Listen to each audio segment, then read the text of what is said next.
Winston Churchill, un personaje verdaderamente monumental en la historia. Pero para ir más allá de ese mito de piedra, de esa figura casi intocable, tenemos que ir directo a las fuentes primarias.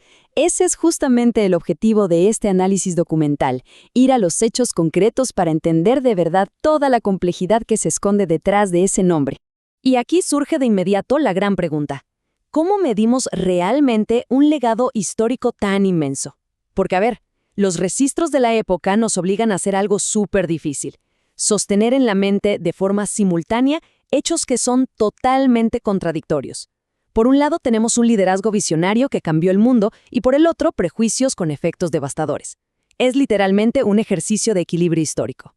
Bueno, para desentrañar esto, vamos a seguir una hoja de ruta muy clara. Primero, veremos al gran estratega. Segundo, el escape del artista. Tercero, exploraremos su imperialismo y visiones raciales. Cuarto, revisaremos la hambruna de Bengala de 1943. Y para cerrar, vamos a evaluar toda esta enorme complejidad histórica.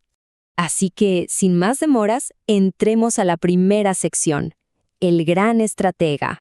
Si miramos el mapa de Europa en 1914, el panorama de la época es clarísimo. La necesidad estratégica de neutralizar al Imperio Otomano y de tomar el control de la zona de los estrechos salta a la vista inmediatamente. Es casi como ver un tablero de ajedrez gigante. Y esto nos lleva al famoso Plan de los Dardanelos. Lo que ocurrió aquí entre agosto de 1914 y marzo de 1915 es básicamente el guión de un thriller militar lleno de oportunidades perdidas. Fueron las eternas dudas de la burocracia en las que terminaron condenando un plan que, y esto es fascinante, los mismísimos comandantes alemanes y turcos sentían que estaba a punto de ser un éxito inminente. Fíjense bien en la geografía de este lugar. Es un verdadero cuello de botella.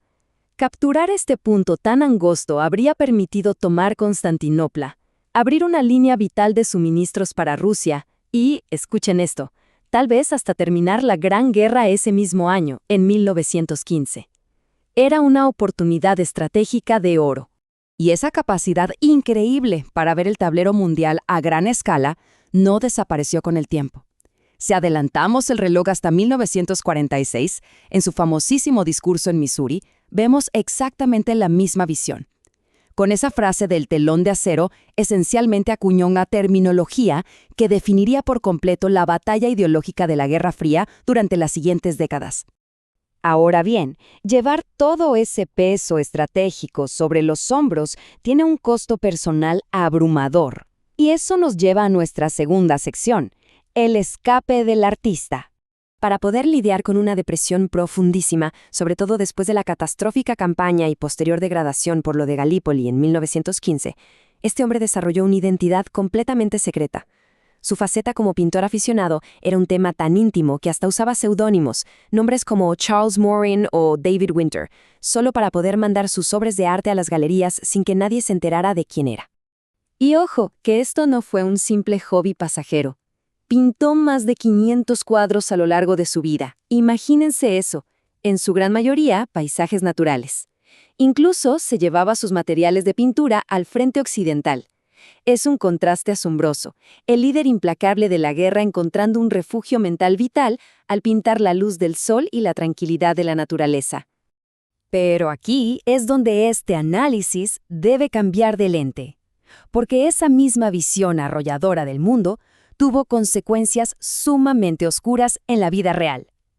Entramos a la sección 3, imperialismo y visiones raciales.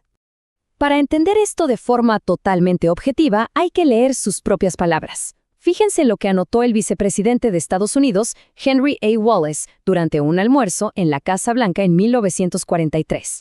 Estas frases documentadas dejan en evidencia una creencia que estaba profundamente arraigada en una jerarquía racial inamovible.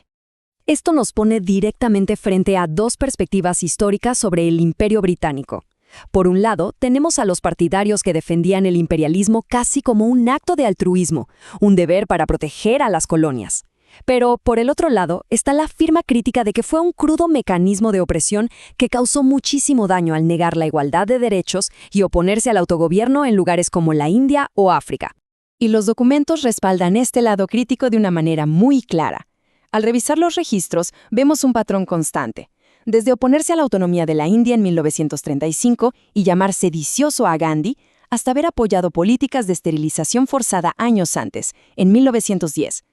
Las pruebas muestran una firme prioridad por mantener el dominio imperial por encima de los derechos humanos de las poblaciones no blancas.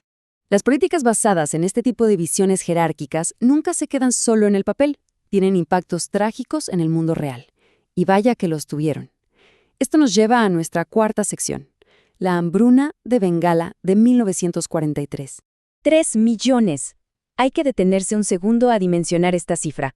3 millones es el número estimado de vidas humanas perdidas en el este de la India.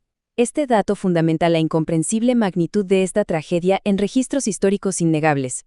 Y lo que hace que esto sea aún más revelador es el peso de las decisiones políticas. Si comparamos esta catástrofe con una hambruna anterior, la de Biar, en 1873, la diferencia es la noche y el día. En 1873 hubo programas rápidos de asistencia y la mortalidad fue casi nula. En 1943, en pleno esfuerzo de guerra, la tragedia se agravó drásticamente por la confiscación de recursos, la continua exportación y el rechazo a enviar ayuda urgente. Y por si quedara alguna duda, la ciencia actual lo confirma. Los datos meteorológicos modernos prueban que, a diferencia de las hambrunas históricas causadas por sequías severas, la tragedia de 1943 ocurrió durante un periodo donde hubo lluvias por encima del promedio, cero déficit de humedad en el suelo. Esto nos dice directamente que no fue un fallo del clima, sino un inmenso fracaso político. ¿Y cuando llegaron esas peticiones desesperadas rogando por trigo de emergencia? La respuesta fue dolorosa. Esta frase tan despectiva, atribuida a la cúpula del gabinete de guerra sobre que la población se reproducía como conejos, revela de forma contundente cómo el prejuicio terminó dictando políticas de inacción que resultaron fatales. Con todas estas piezas sobre la mesa, llegamos a nuestra última parada. Sección 5. Evaluando la complejidad histórica. Aquí es donde los datos nos exigen ver el panorama completo. Las fuentes nos obligan a pesar en la misma balanza al brillante estratega que ayudó a salvar a Europa de la tiranía, al hombre que buscó paz mental en cientos de pinturas, al imperialista convencido de una jerarquía racial, y al líder cuyas decisiones en tiempos de guerra empeoraron el destino de 3 millones de bengalíes. La historia simplemente no nos permite elegir solo los datos cómodos, lo cual nos deja con una reflexión final sumamente provocativa.